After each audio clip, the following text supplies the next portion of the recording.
Lesson 6. The Supreme Master. Akbar was one of the greatest Mughal emperor. He had a great respect for the scholars and the learned men. Scholars from all over the country adorned his royal court. Tansen was also one among them. He was a famous musician of that time and Akbar was very fond of his music. One day, Akbar was discussing various aspects of music with a great bard. He was all praise for Tansen and said that there was no one in the world who could cast such a spell of magic with his music.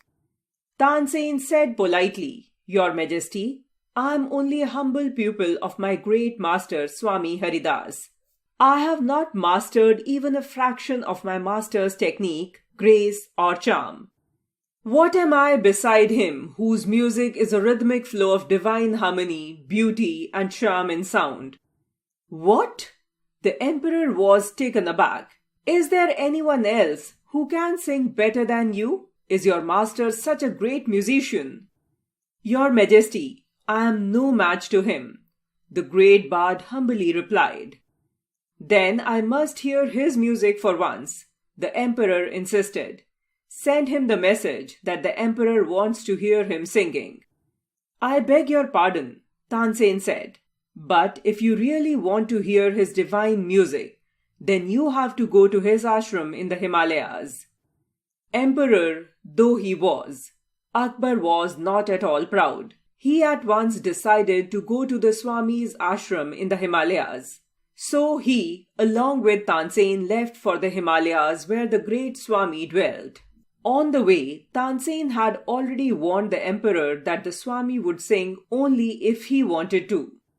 For several days they stayed in the ashram of the Swami. But the Swami didn't sing. Then one day, Tansen sang one of the songs taught by Swami Haridas. While singing, Tansen purposely introduced a false note. It had almost an electric effect on the Swami. His aesthetic nature received a great shock. He turned to Tansen and rebuked him for the blunder. "What happened to you, Tansen? That you, a pupil of mine, should commit such a gross blunder?" he asked in anger. He then started singing the piece correctly. The mood came upon him and enveloped him completely. He forgot himself in the music which filled the earth and the heaven. Akbar and Tansen also forgot themselves in the melodious tune of the Swami. They were spellbound listening to the divine music. It was a unique experience. When the music stopped, Akbar turned to Tansen and said, "You say you learnt music from this great Swami, and yet you seem to have missed the living charm of it all. Your music seems to be but chaff in comparison to this soul-stirring music." "Your Majesty, what you said is true," replied Tansen.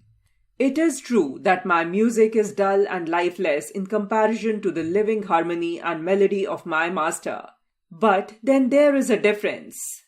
I sing to the emperor's bidding, while my master sings to no man's bidding, but only when the prompting comes from the inner of his heart. And that makes all the difference."